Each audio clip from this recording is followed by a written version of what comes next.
The Formula One season is now well into its European phase, and as always, attention begins to intensify around the sport's most iconic and scrutinized team, Scuderia Ferrari. Year after year, race after race, there's something uniquely magnetic about Ferrari. For decades, this team wasn't just part of Formula One, it was the very soul of it. But in recent seasons, Ferrari's story has become more complex, more layered, less about dominance and more about struggle, pressure, and the constant search for answers in a sport that refuses to give anyone time to breathe. And in 2025, that narrative continues to evolve. Ferrari now faces a stretch of races that could define the rest of their season. The doubleheader at the Austrian Grand Prix and the British Grand Prix at Silverstone may not decide a championship on their own, but they will absolutely shape the momentum and confidence of a team that still hasn't delivered on its massive potential. Ferrari finds itself again in a familiar but frustrating place, playing catch-up, knowing it has underdelivered, and having to explain to fans, media, and itself why the results haven't matched the expectations. This is not unfamiliar territory for Ferrari. Over the past decade, the team has had moments of promise. Fast cars, great drivers, a few pole positions, but every time the fans dared to believe, something went wrong. And now, in 2025, with a new driver lineup featuring Lewis Hamilton alongside Charles Leclerc, expectations were supposed to be different. They were supposed to be higher, sharper, more focused. This wasn't a rebuilding year. This was meant to be the year Ferrari fought for wins consistently. And yet, as of today, they remain the only team among the top four: Red Bull, McLaren, Mercedes, and Ferrari, without a single race victory. That's a tough pill to swallow for a team of Ferrari stature. And what makes it even harder is the way their closest rivals are performing. Red Bull continues to challenge with Verstappen at the helm. McLaren has taken a leap forward with smart development and operational consistency. Mercedes, once written off, has found new life. George Russell's win in Canada, backed by a third-place podium for Kimi Antonelli, sent a powerful message. Meanwhile, Ferrari left Montreal with a 5th and 6th place finish for Leclerc and Hamilton. Respectable? Maybe. But when you're racing for Ferrari, respectable isn't enough. The Scuderia's biggest issue isn't that the SF25 is a bad car. In fact, it has moments of real competitiveness. On one-lap pace, it has shown flashes of brilliance. In slow-speed tracks like Monaco, the car has come alive under specific conditions. But Formula One isn't about flashes. It's about full race weekends. And this is where Ferrari is losing ground. Qualifying might go well, but come Sunday, race execution falls apart, whether it's strategy, tire management, setup, or adaptability.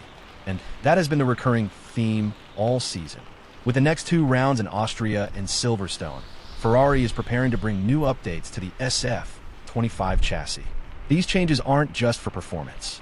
They're symbolic. They're about showing progress and giving the team tools to fight back in a season where the margin for error is microscopic. But here's where things get complicated.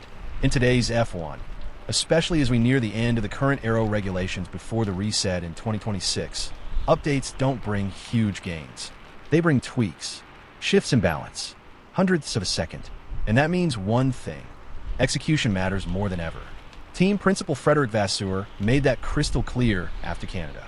He acknowledged the new parts that were in development, but he also emphasized something more important: that the difference between winning and finishing 5th isn't just what's on the car, but what the team does with it.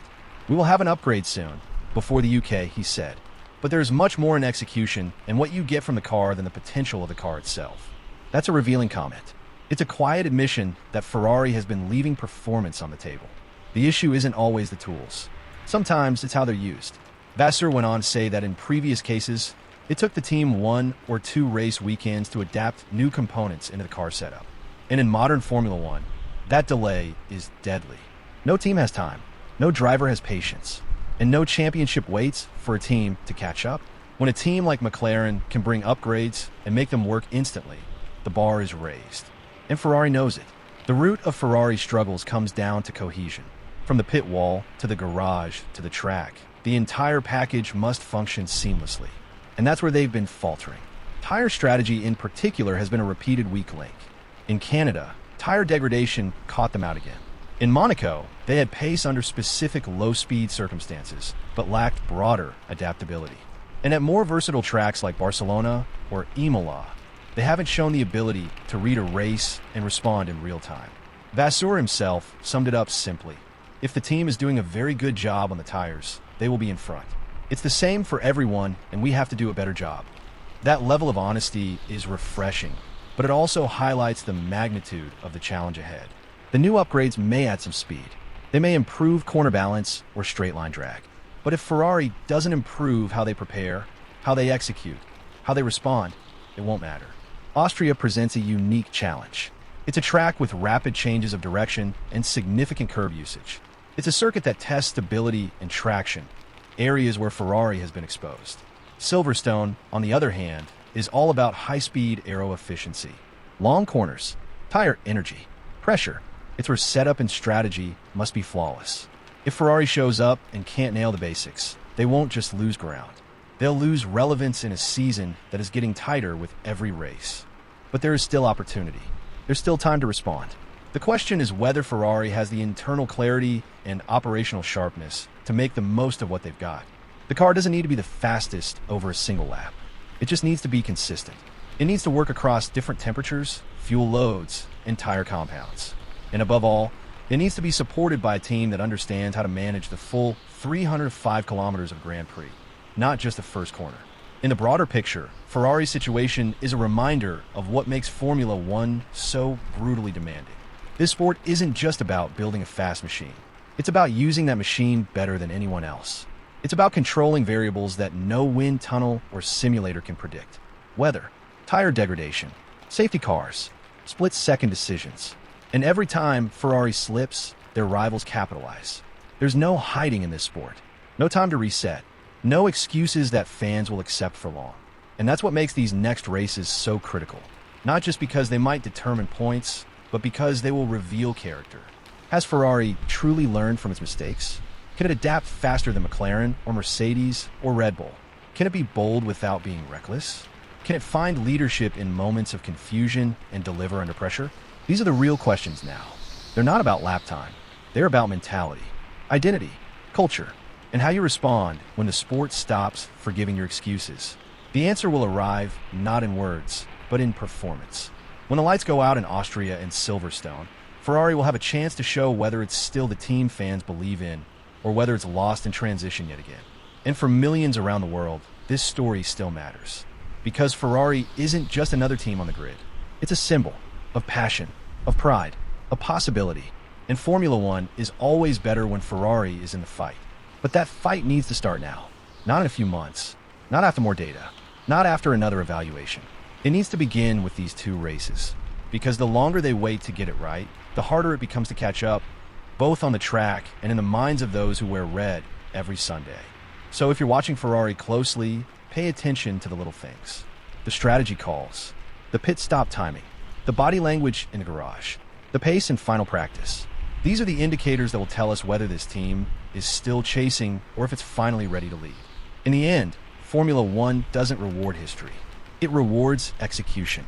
It rewards now. And the top step of the podium only goes to those who understand that better than anyone else.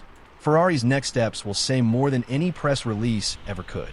And for those of us who love this sport, who care deeply about what Ferrari represents, the hope is still alive. But hope without action is just another delay. And Ferrari has delayed enough. Hello, McLaren faithful. Don't forget to like, comment, and subscribe so you never miss any McLaren and F1 updates with relaxing ASMR elements. Your support helps this incredible community grow stronger every day, and it's a small effort that goes a long way. Even if you can't contribute in other ways, it's completely free to subscribe, like, and turn on notifications to keep the conversation going and share our passion for McLaren and F1. Your support helps keep the community thriving. Thank you for being part of McLaren Faithful.